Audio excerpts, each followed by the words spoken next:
Начавшийся 21 век ознаменовался продвинутыми технологиями.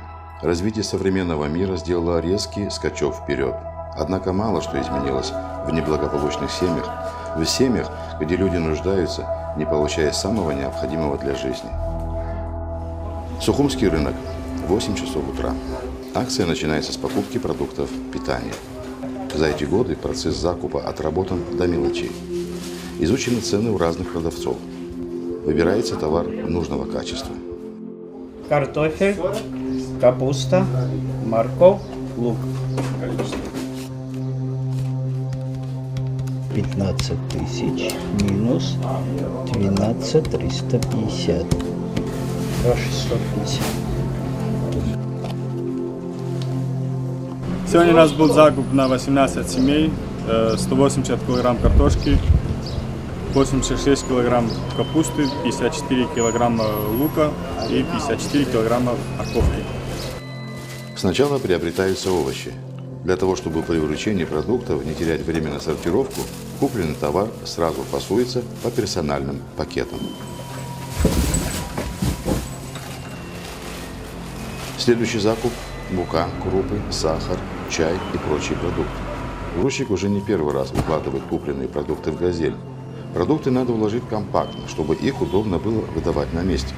Если продукты сложить в произвольном порядке, то время процесса выдачи увеличится в разы. Сегодня здесь мы произвели закуп, в частности, соль, сахар, муку, масло подсолнечное, макароны, фасоль, рис, чай, конфеты и томат. Вся стоимость закупа обошлась на 29 970 рублей.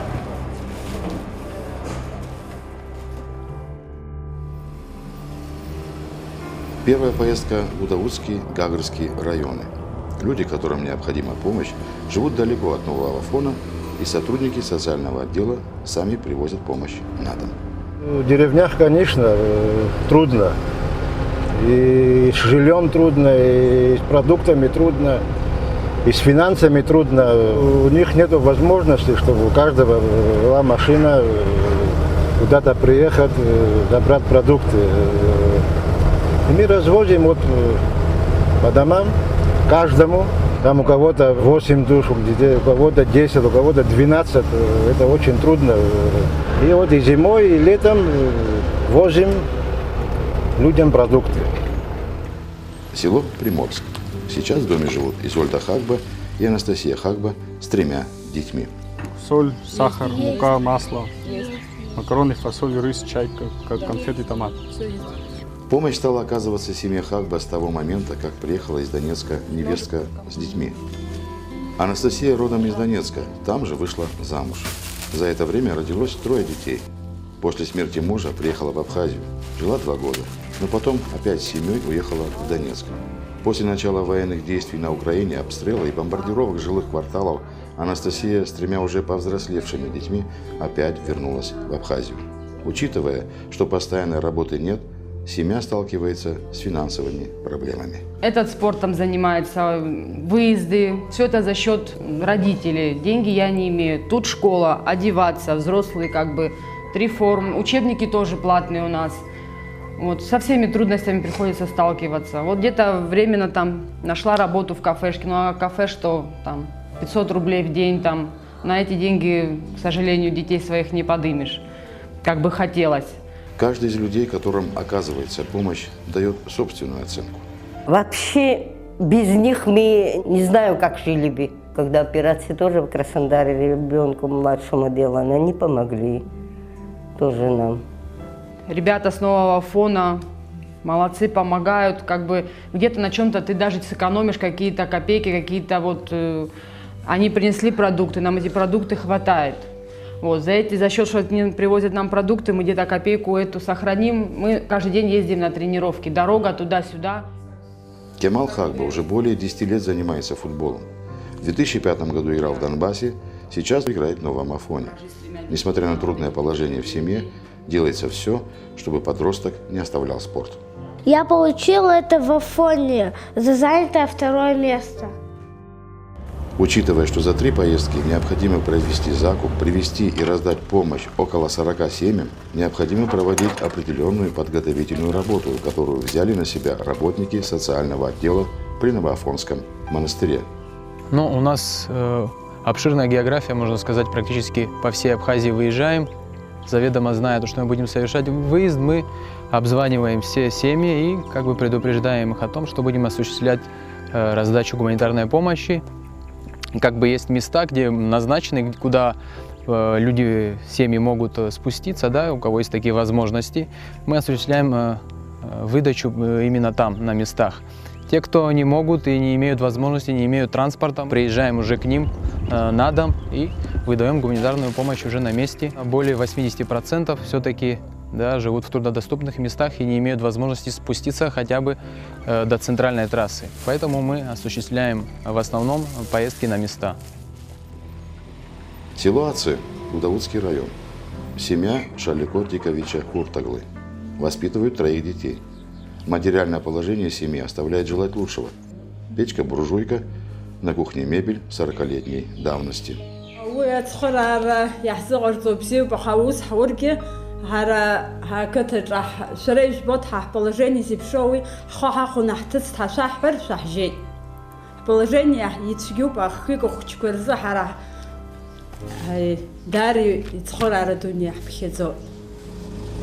Следующая семья Аты Шамба проживает в селе Авгархук Удавудского района. Здесь растят 3 детей. Через 2 года они пойдут в детский сад. Живут в одноэтажном домике, построенном лет 100 тому назад, в эпоху коллективизации. Кухонная техника на грани износа. Есть старая стиральная машинка, однако все дети ухожены, есть небольшой огород, но этого не хватает. Возможность зиямы зимеш заанис. Хабстазар хучкаги вашта хучига звернул гигинис айтемраги гол бача гол бе хамам герет шоблю брис хаварцу хабстазар бе илкана иха хучка цхрара хрту азразу биту параху در گبزیر زیخ خدو بری عزو بری خیاده تخرار عزو بری و بری گان خلا. Семья Анкваб Тамаза Владимировича проживает в селе Лыхны Удавудского района. В этом дворе воспитывается 4 детей. Раньше жили в селе Хваб. В поисках работы переехали ближе к Удауте. Когда переехали, было 2 детей. За это время родилось еще 2 детей. Ждут 5-го. Первый внук идет в 1 класс. Эта большая семья крайне нуждается в материальной помощи. У них тяжелые жилищные условия. Здесь ее обещали, где-то, где пустые дома, мол, дадим тебя чуть-чуть там слегка что-то сделаем. Потом я не хочу, чтобы мебель мне там поставили. Пускай крыша и окна, и двери, а внутри я здесь все сделаю, слушай. В семье стараются помогать. В доме есть необходимые вещи, однако на кухне небезопасно. Духовка и электроплиты в аварийном состоянии. Вот кипятком облила, еле я ее увеличила. Что делать? Вот здесь вот она живет, бедная. Здесь это она живет, от ее маленькая кухня, вот это дом и все. Вот так и лежим мы. В одной комнате там дети, здесь мальчики. Так жить ее трудно, что делать, не знаю. Тем не менее, по их словам, они не падают духом и не теряют надежды. Самое главное, что вам тоже большое спасибо, что вы хорошее делаете им. Следующий пункт – Хабста, Удавудский район. Живущая в этом дворе вдова Фатима Габуния воспитывает 9 детей. Младшим двойняшкам по 7 лет. Помощь оказывается в двойном размере. Собственных ресурсов явно не хватает. Отца нету у них, уже 3 года как нету его. А у меня маленькие дети, не могу их бросать и на работу пойти тоже не могу. Сама одна с ними исправляюсь. В доме есть средний достаток, необходимая бытовая техника. Но когда в семье 9 детей и нет отца, помощь, конечно, нужна. Далее мы едем в семью Тамаза Ахиба в село Звандрыш. Тамаз после службы в армии работал на маршрутном такси. Попал в аварию и стал инвалидом. Только одна мать моя, только одна вот тянет всю семью. У меня пенсия всего 400 рублей. Я как вот инвалид, как кормилец, да, вот семьи, я вот на сегодняшний день получаю 400 рублей. Этих денег, конечно же, недостаточно. В семье растут дети дошкольного возраста. Тут же в Звандрбише мы посещаем еще одну семью. Во дворе Игоря Кичпа растет 5 детей. У главы семьи проблемы со спиной. Картошка 10 килограмм, капуста 2-3 качана, там, как дадут, морковку 3 килограмма, лук 3 килограмма, мука 25 килограмм мешок. Макароны там 4-5 килограмм, там по-разному бывает. Нужна была операция, я обращалась в Гудеутах к заявлению, ну, как сказать, за помощью, чтобы операция, хотела операцию ему провести. И никак, вот уже целый год тянемся, как его на уколах, если честно говоря. И уколы нечем даже покупать. Основная работа перекладывается на супругу Зиту Жиба. Выйти на работу Зита не может, так как за 5 детьми нужен постоянный контроль. Пособие на каждого ребенка 300 рублей в месяц. И, по словам Зиты, дают через месяц. Семья просит о помощи городские власти уже 3 года, чтобы помогли привести в порядок крышу, окна, но помощи так и нет. Помимо прочих проблем, еще одна бытовая проблема – нет воды. Воды у нас вообще в деревне проблема на самом деле. Вот сейчас питьевую воду с Белоречки мы возим. А так вот набираем, так, когда дождь идет, дождевые воды, чтобы постирать, посуды помыть. Ну, не хватает, честно говоря. Следующая поездка – одна из дальних, селом Гудзырхва Гудеутского района. Путь в один конец по грунтовой дороге занял более получаса. В семье Кумача Жиба растет 11 детей. Продукты выдаются в двойном количестве. В доме есть огород, домашнее хозяйство, но семья многодетная, им нужна помощь. Второй этаж частично отремонтирован, но первый этаж, где расположена кухня, оставляет желать лучшего. Из Мгудзырхва едем в село Атхара. Старших не оказалось дома, продукты берет дочь. В доме живет семья Инабхба. Бытовые условия ниже средних, мебель 30-летней давности в аварийном состоянии. Тем не менее, семья трудится, есть огород с кукурузным полем. В селе Блабурха мы посетили семью Баграт Аткин. Здесь растут 7 детей. Продукты выдаются в двойном количестве. В этот двор машина приезжает не первый раз. Жилищные условия большого семейства очень плохие. На первом этаже на полу во время дождя собирается вода. Да, протекает, вот здесь подвалы тоже протекает. Сзади идет вода. Прям вот. Глава семейства Баграт работает охранником. Мать Мадина дома растит детей. Денег не хватает ни на ремонт дома, ни на жизнь. В качестве дополнительной помощи отдел социальной защиты при Новоафонском монастыре помог собрать детей в школе. Церковь Новоафонская помогает. Спасибо я им говорю за помощь. Дальше наш путь пролегает в село Бзыб Гагарского района. Следующая семья, нуждающаяся в помощи, семья Хамид Бабила. Здесь растут уже 10 детей. Продукты выдаются в двойном количестве. У Хамид проблемы со здоровьем, поэтому, когда мы приехали, она не смогла подняться с кровати. Завершающая поездка в первый день оказания помощи оставила, пожалуй, самое удручающее впечатление. Получатель помощи Лиана Шамба, мать-одиночка, воспитывает 5 детей, семья проживает в Гагре. Вот я здесь в кухне готовим, мы здесь кушаем. Вот стол у нас. Здесь у меня спят дети. Что имеем чисто я, что и эти хаму, что сырхов, что-то первый класс долги, первый класс долги, ачку надо будет долги. Спасибо Афонской, это что нас помогает. Очень я и благодарю все, кто мне помогает. Спасибо, я мама, моя дочка очень больная, и операция уже дважды операция принесла. Позавчера вообще чуть она не умерла, от сердца выпила, чуть она у меня на тот свет не ушла. У детей помимо необходимости в продуктах питания нет нормальных условий для здорового существования. Нет кровати, одежды, обуви, в доме течет крыша, в комнатах сыро, на кухне плесень. Я больше хочу, мне помогли крышу, у меня течет крыша. Если мне помогли бы крышу, я вот это немножко ремонт начал. Как дождь, они все мы кровати двигаем, вот сюда двигаем. Отец ничем не помогал и не помогает. ни кусок хлеба он не приносит. Я работаю, пенсию получаю, я в школе работаю уборщицей.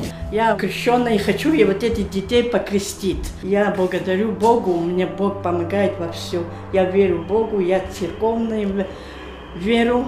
И спасибо вам все.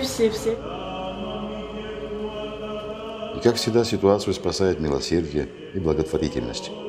Помочь нуждающемуся, сотворить милость, проявить любовь призывает нас человечность и гуманизм. Это один из главных постулатов христианства. Церковь, безусловно, должна заниматься благотворительностью, потому что это одна из главнейших частей вообще ее деятельности здесь на земле. Мы должны исполнять заповеди Божьи. Это возлюбить Господа Бога своего всем сердцем и всей душою своей, и возлюбить ближнего своего, как самого себя. Исходя из этого, каждый христианин должен так, как он относится к самому себе, относиться и к любому другому человеку, вне зависимости от его национальности, от его религиозного исповедования, от его расы, возраста и пола. Любой христианин должен во исполнение заповеди Христа творить добро вокруг себя. Творить добро не заключается лишь только в том, чтобы говорить хорошие, теплые, добрые слова. Кроме того, что мы должны быть сострадательны и милосердны, мы также должны быть готовы деятельно осуществить это милосердие.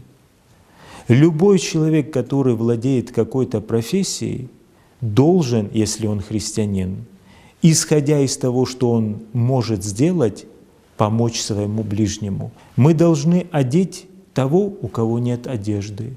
А в наших современных условиях, если у человека нет возможности купить себе теплую одежду зимой и тем более одеть детей на зиму, мы должны сделать все для того, чтобы такому человеку, такой семье помочь. И если говорить конкретно об абхазских реалиях, то таковых семей сегодня в Абхазии, к сожалению, очень много. За день первой поездки была оказана помощь 18 семьям на общую сумму 42 328 рублей. Мы проехали за этот день по проселочным дорогам по регистрации навигатора более 400 километров. Столько же километров по центральной трассе от Сухума до Краснодара. Через 2 дня история повторяется. Сотрудники социального отдела при Новоафонском монастыре опять повторяют закуп на центральном рынке, уже для Чемчирского и Скворчальского района. На этой базе комплектуют продукты уже не первый год. Вся работа отточена до мелочей. Каждый пакет укомплектовывается по отдельности и даже в машине укладывается в нужный угол. Первые получатели на сегодня – семья Гитесмыр. Она одна растит 8 детей, ей оказывается двойная помощь. Мамы не оказалось дома, и мы вернемся сюда на обратном пути.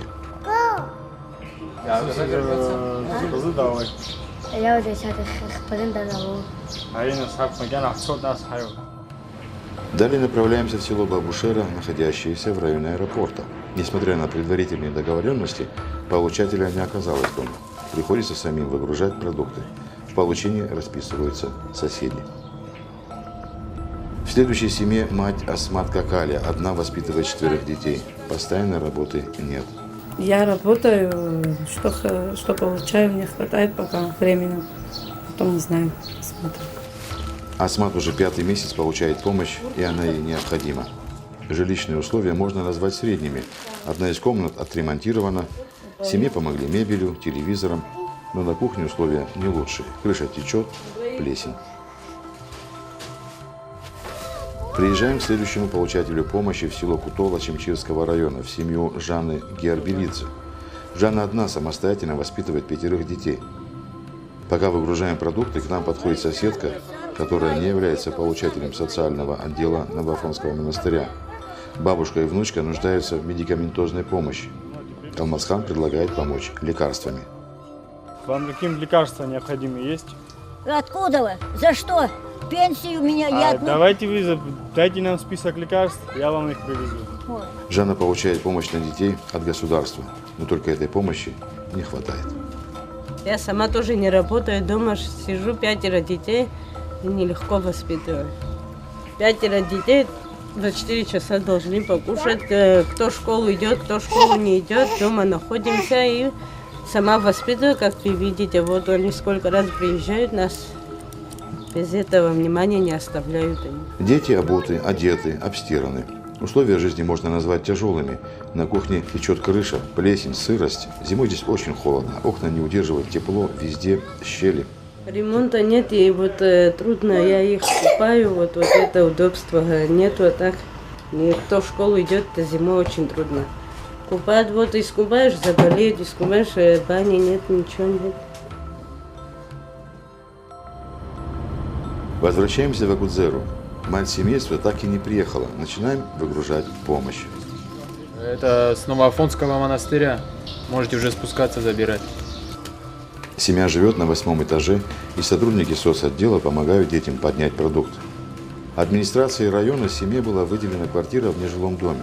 Площадь квартиры хорошая, есть необходимый ремонт. Но из-за того, что дом пока не жилой, водопровод не работает.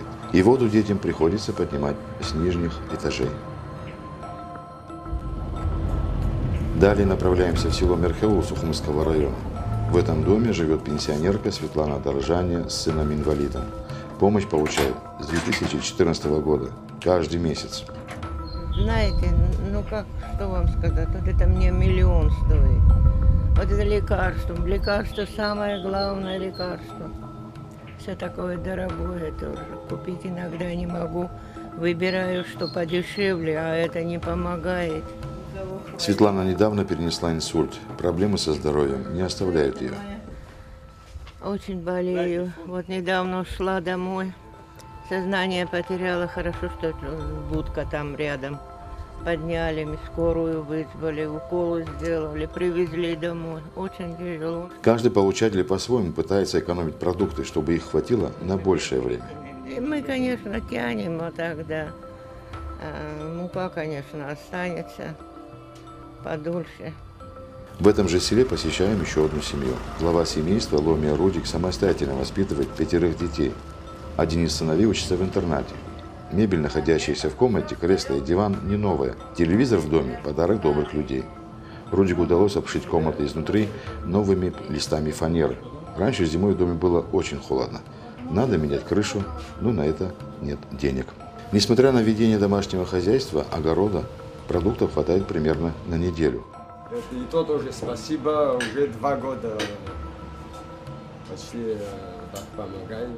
Часто люди, у которых социальные условия не самые лучшие, умеют ценить то немногое, что у них есть, и воспринимают помощь со стороны с благодарностью. А так все понемножку есть. Не сказать, что крайне там совсем, но и не ахти.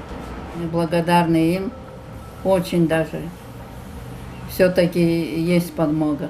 На неделю, на 10 дней хватит, можно сказать. Но мука еще остается после всех продуктов.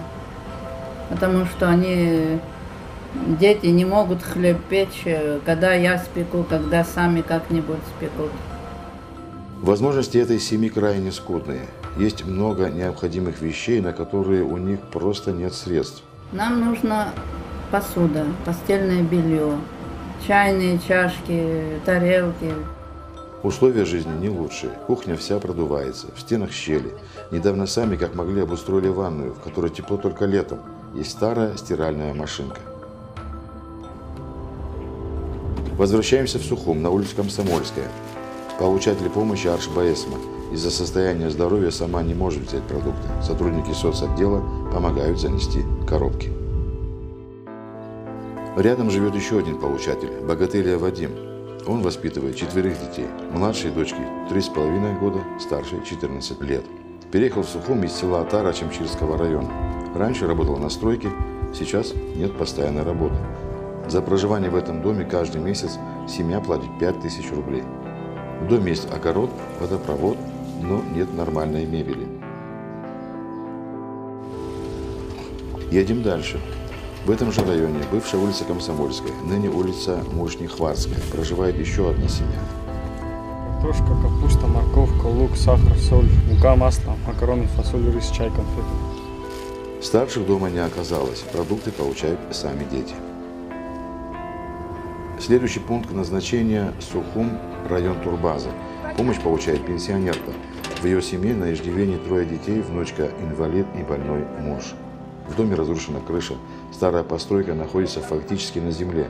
После каждого сильного дождя затапливает пол. Везде сырость и плесень.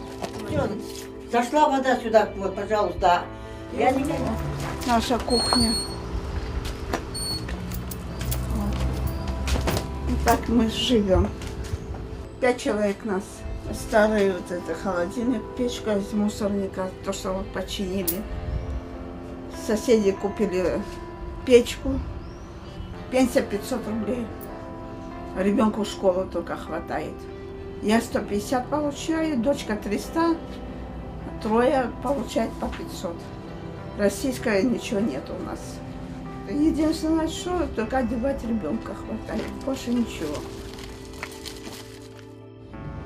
Далее едем на улицу Баслацкая, ранее улица Чанба. Здесь проживает семья Хашик, где воспитываются 9 детей, все девочки.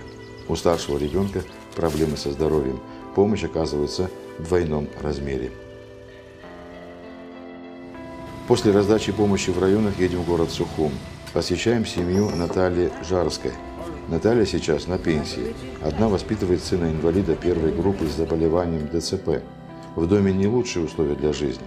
После наводнений все стены сырые, сыпется штукатурка. Сыну Натальи постоянно требуются лекарства. Пенсии категорически не хватает, потому что нужны лекарства, нужна ребенку обувь, одежда и все такое. И поэтому как-то думаешь, купить ему обувь или купить что-то кушать. Я получаю 5700, а он как инвалид 1500. Завершая второй день оказания помощи, едем в старый поселок. Получатель Геркель Мария Васильевна. Семья ранее жила в городе Сухум. Дома вскоре пошли под снос, и им выдали жилье на замену в старом поселке. В семье растут 3 детей, 2 из них больные. Учатся в вспомогательной школе. Я очень благодарна, что вы нам помогать можете. Очень. Дети довольны. Даже сегодня девочка постарше там лежит. Бабушка привезут нам еще. Мама детей не имеет постоянной работы, убирает квартиры. Помощь этой семье крайне необходима. Вот это вот 5-й раз мы получаем. Мы недавно обратились, и вот нам дали согласие, и вот уже 5-й раз. Мы очень довольны. Я еще раз повторяю и много раз благодарю. Спасибо. Относительно начала вообще социальной благотворительной деятельности в нашем монастыре я могу сказать такие слова, что еще в 1994 году, в то время, когда по разрешению Владислава Григорьевича Ардзенба, первого президента Абхазии, в этом монастыре вновь возобновилась духовная жизнь, сюда приехали монахи с Афонского подворья в городе Москва во главе с игуменом Петром Пиголем. Эти люди, приезжая в Абхазию и налаживая, возобновляя духовную жизнь нашего монастыря, также привозили сюда духовную литературу и продукты, которые раздавались всем жителям Нового Афона, кто нуждался в помощи.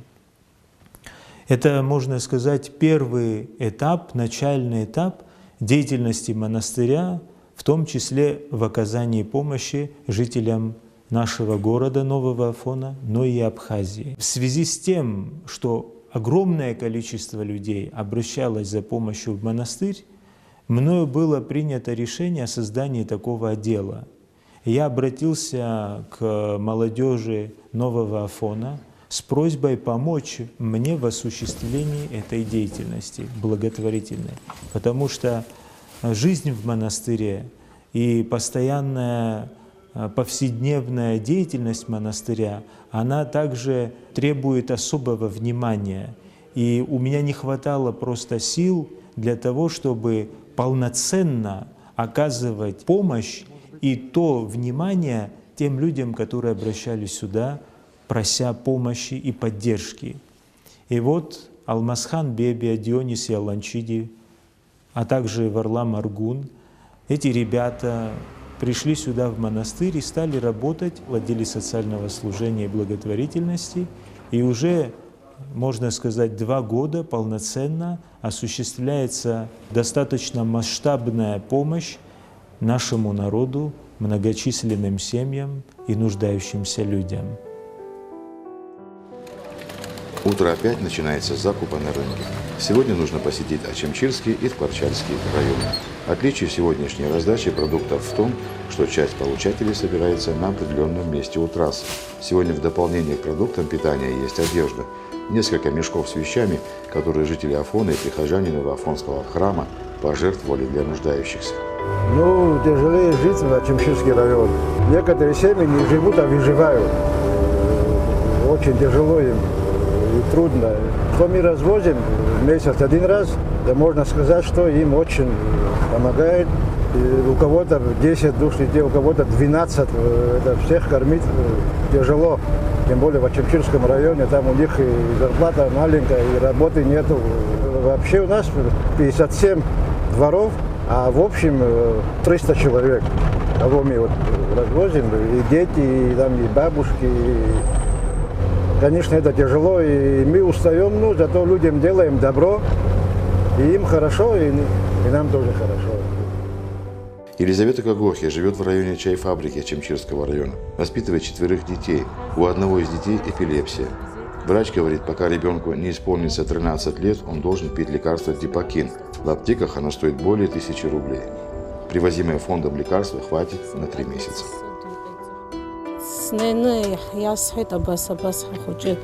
Схарараши, тахосым чакум, ходсым чаку хадзачком. Айва хакаги саудима бра монастыра анпи убрет схарар зарта записала агис агисагаксартум гисайжан гисне хета хочет даже обсеп что нысказги обратилась, ха никто внимания не обращал вообще. Елизавета нигде не работает, так как все время уходит на воспитание 4 детей. Есть муж, но он болен, не работает. Айса сабаца хочима зюдескоп сабаца днижна тенсижер аладзом ашора хава амрат шулари ширцара уэтл etc. Сшанаси пырдзума мисртпало. А теперь вся наша группа едет на место выдачи помощи многим семьям. Поворот на Ткварчал. На этом централизованном пункте обычно собирается около 25 получателей из Ткварчала, Кындых, Мук и других деревень. Сашегивни до юджах шара имо убрд зигет хара возможность хамад замаус шеги аудзом брей гул абилар гит убр хозар аб хаб сру хшад зигера аджум юджа мара человек 30 хаб хглу зигет хара той тавр сру хшад дулзе бизнес помощь хавад лахка зигет уб шасо ахабиаб хаб усоп يزبطوا حني هو يشتغل قاب يحشتو يشك سخص كسو بيحشتو يشتي خبياب خا جرسك احصوم دقيق حكومه وبيتسخا رولا بارالو يورجي وسكسك الوما بي عبخ اتسخا قتني جزاء طول صليش تبي تو عزز خد عبخ ابي وس ساكت جي يكتر قاعد يقني حمو برجع يستخو برسا اسرس يا اخ قاعد تخو يزدخح بيجي возможность ходить хаманшала вот убыс يستخو تسخا غير زاء طول بي عبخ ابي وس ناس гуманитарка يقصر جوات يا حمو شكاله شغله بسيدو عبخ او دخل Так, это 24 по одной штуке возьмите. По одной? По одной, да. Хуйках шара срану. Сыпшма пакваш срану. Сыпшма да инвалиду баярта дамо. Седурнас схану гашадари чкопа на тачу схала соп схучко саадзот. И схутик сухом схар яумаги сухот. Агарта гичкоп ахко закуш бот. Седру тари сухот дара. Тауп. Я обращаюсь к государству. Я единственное государство прошу стройматериал для дома. Я не говорю там о каком-то 2-этажном, 3-этажном. Нам надо с нуля, с капитально построить билетажный дом. Я для этого прошу стройматериал. С 2006 года я не могу достучаться. Сколько мы обращались, вообще даже не пускают, чтобы поговорить, даже заявление какое-то написать не пускают даже. Обещают, но каждый раз обманывают. Хотя бы приехали бы, посмотрели бы, что, в каких условиях дети проживают. 5 детей. Зимой невозможно у нас проживать. потому что с крыши течет, полы сгнили. Во время войны дом сожгли. Есть семья погибших. Мой муж и я, мы одни поднимаем своих детей, но нам очень тяжело.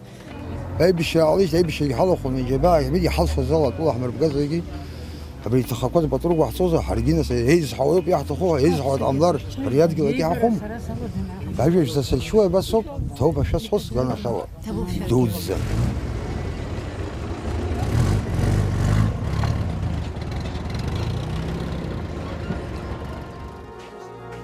Когда эта семья обратилась за помощью в Новофонский монастырь, им сразу помогли. Главе семейства уже не под силу обеспечивать родных. Сестра болеет, у матери сахарный диабет, гангрена появилась.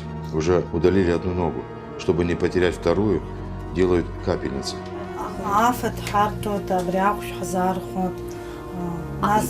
Я брошку шурту. Харак мама локушку нас обрели хагу кхахна седрет. Хачмари дичмадина бижошора мама ахшку нахцит мама капельницу нас обрели папа или хртала ахшку. Мачку махши рачни хагу присам шеги харту пиахон.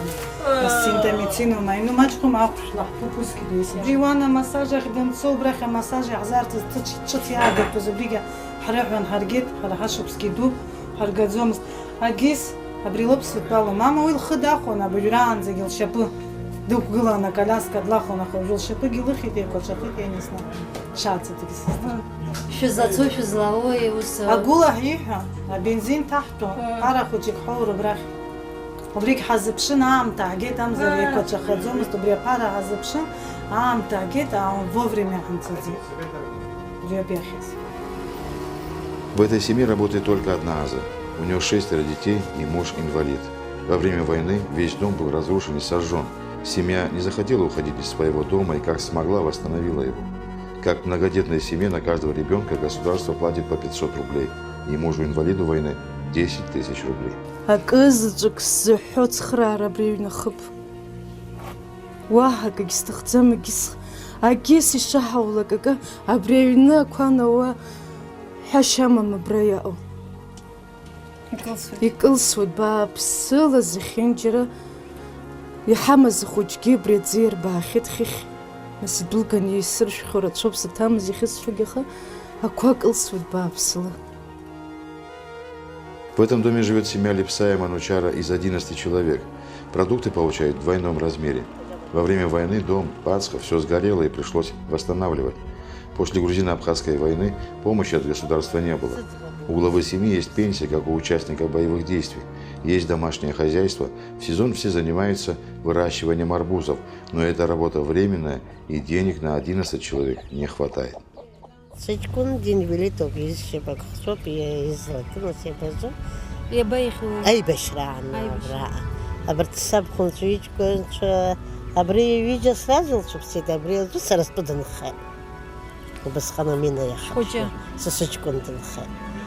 Сыӡӷаб аиҳабы лхаҵа Мина данашьа агәыхь иааҵалгаз сыӡӷаб дысшәыԥсит. Нас ахәыҷы аиба дынхеит, абри сыҷкәын инвалид аԥҳәыс дааиган жәамш ҵуа. Абри иан даныԥсы быжәисааӡ ахәыҷ, иан даныԥсы амнистациа лыхәда инапы аахшьны икын, мама ҳәа днылхьынҳалеит, лара длааӡеит. Дагьаныдоуп, дагьабыдоуп. Ԥҳәысгьы диааҳаргеит, абра ҳаҩноуп зегьы нас ҳсемиани сыҷкәын инвалид хәҩык ахшара имоуп. В этом доме живут Элисо Ходжава с мужем и 9 детьми. Старшему 19 лет, а младшему 6 месяцев.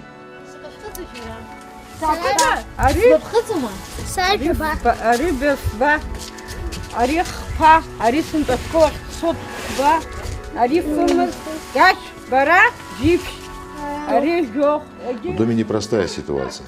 Нет необходимой мебели, кровати, кухни. Все старое и разваливается на глазах. Нет нормальной посуды.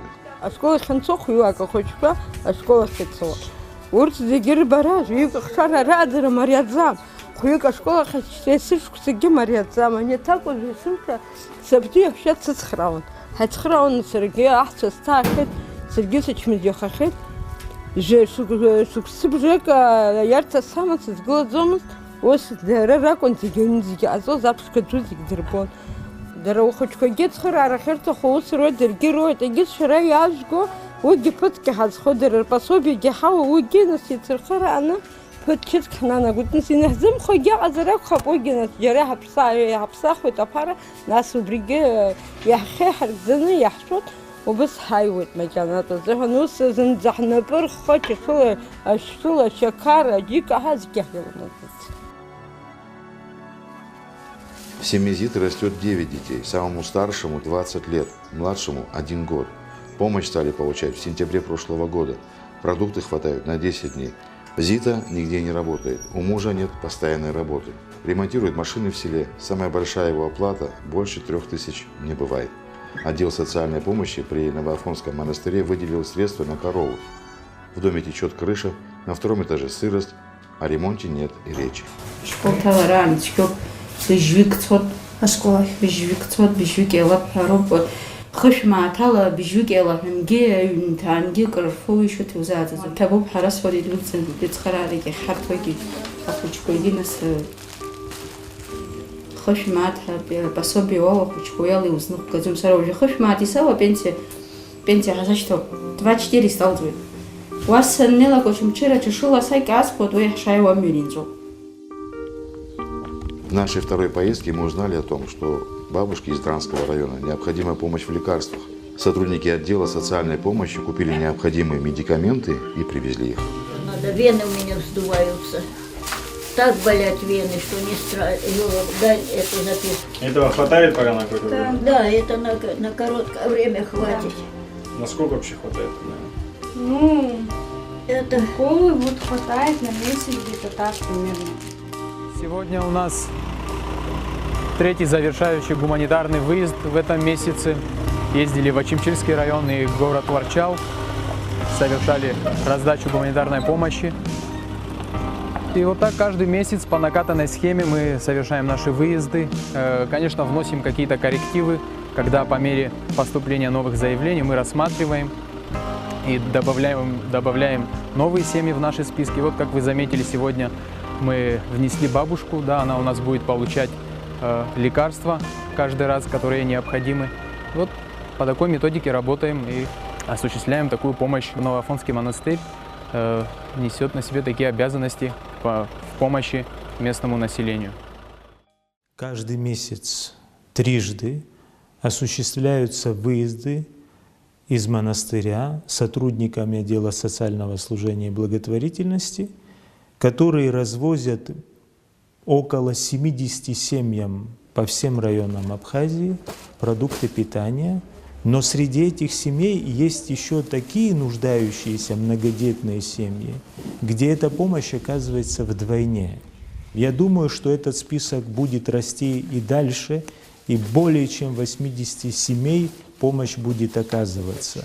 Безусловно, вместе с этим о единовременной материальной помощи, когда поступает к нам заявление, мы также рассматриваем его.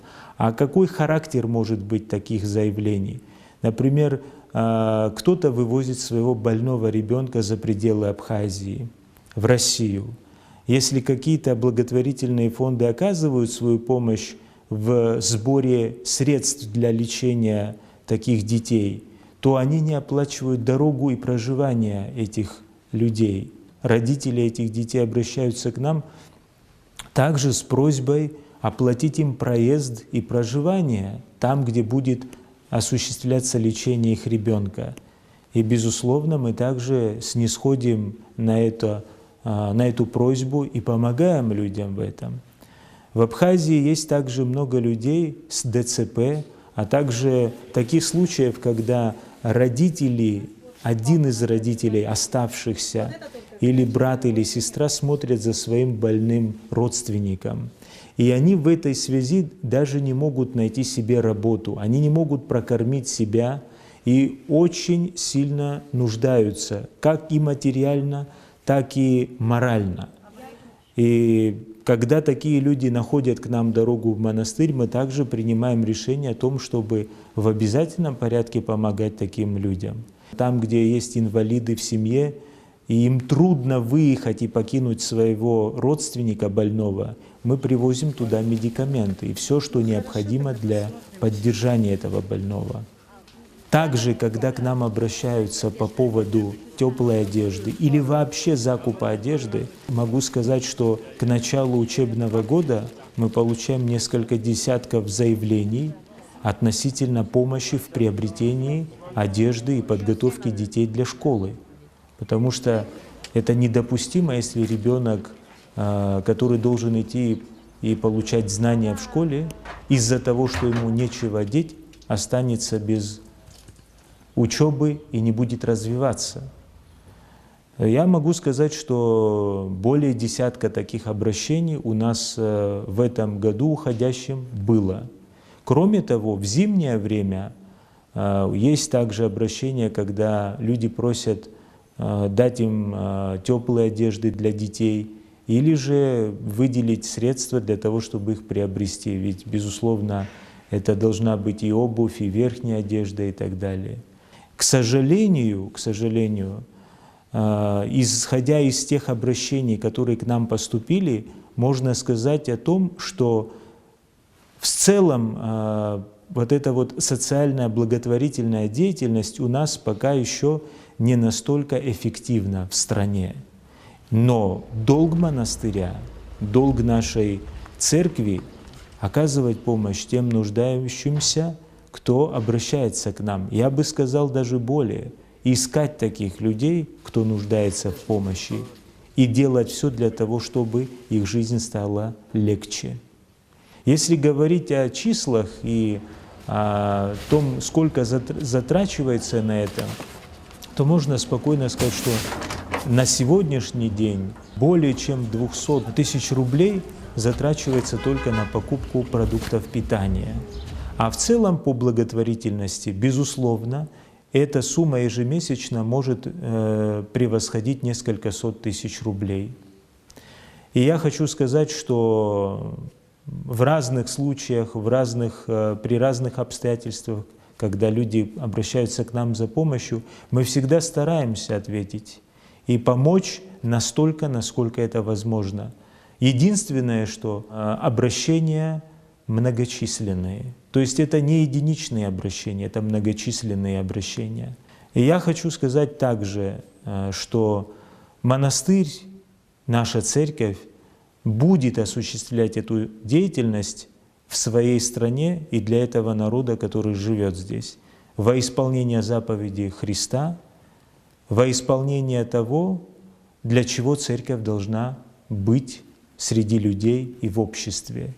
Церковь не только духовно лечит людей и показывает путь к изменению от каких-то грехов к совершенству по жизни, по заповедям Божьим, но церковь также обязана дать человеку, нуждающемуся, кусок хлеба, одеть его и дать ему теплоту свою.